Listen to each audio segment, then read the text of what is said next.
want to talk about how our expertise can drive us out front and really knowing what our expertise is. And what I mean by that is getting really clear about what you do and what you do not do.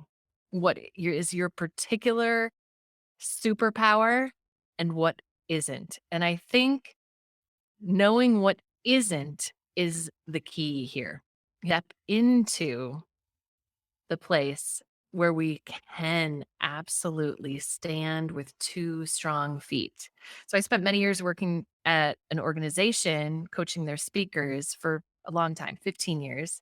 This amazing organization that went out to schools. And so I spent years talking to teenagers, which is a great ground for learning how to speak well because they see right through you, and I coached all of the speakers there as well. And we spent a few years, I was also on their communication staff. We spent a few years trying to say that we were things that we weren't because we felt some kind of self-consciousness about being a one-day program that we would come in and sweep kids off their feet for a day, give them this amazing experience and leave.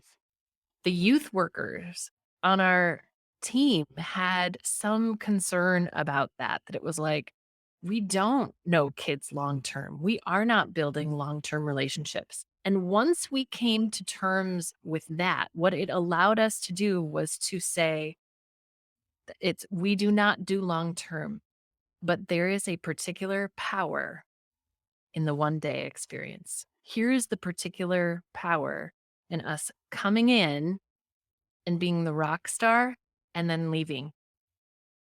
So, some of the gifts of being the rock star is everybody starts with a clean slate with us. Nobody has baggage with us. So, it's a great opportunity for a restart, a fresh slate. So, we started to, instead of feeling self-conscious about the limitations of it and really believing that narrative, what we had to do was say, yep, that we are not long term, but here's the power of what we do do. So, what I want you to do right now is actually for yourself, think of that same thing. What what are the strengths to your limits? Does that make any sense? What are the strengths to you in your very particular niche? So I think in order to get there, what we have to really think about, of course, is the things that make you you, right? Knowing that for yourself, I do this particular thing, right?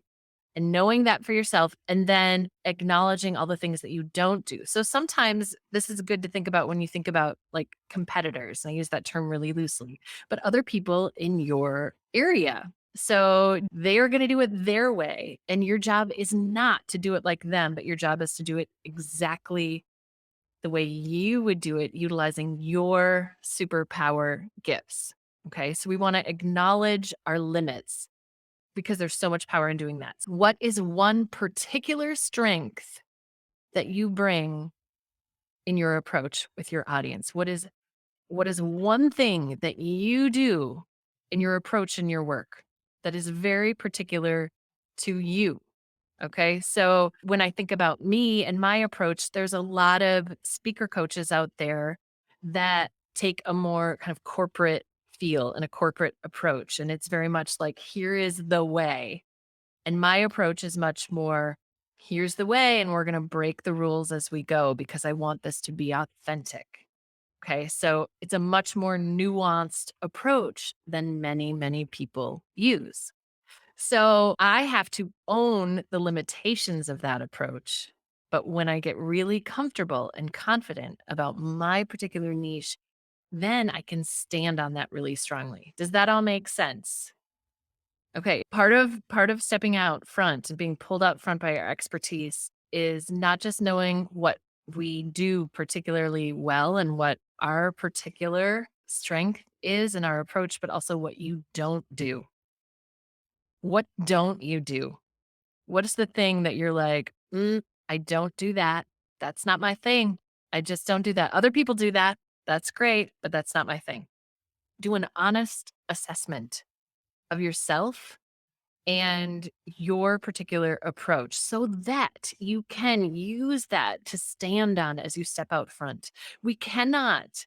I think it can feel like we're taking on the world when it's like I speak about this whole huge thing and all of a sudden it can feel overwhelming. Like who am I? Who am I to get up and talk about speaking as a whole? But when I say I get up and I talk with people about authenticity, how to stand in their authentic voice. Now that I can talk about. Okay. So, and it's not that I can't talk about speaking as a whole, but when I know that my little particular thing, it's much easier to let that drive me out front. Yes. Okay. Awesome. All right. So you're going to do an honest assessment of yourself. You're going to think about the strengths of your particular expertise and then also your limits, what you don't do, and what might, for some people's perspective, look like a real limitation. But what you're saying is, nope, I'm going to own this little piece. I'm going to let somebody else own that over there. This is my thing, and I am standing strong in it. Awesome. Okay, perfect. All right. Thanks, friends. See you next week. Bye.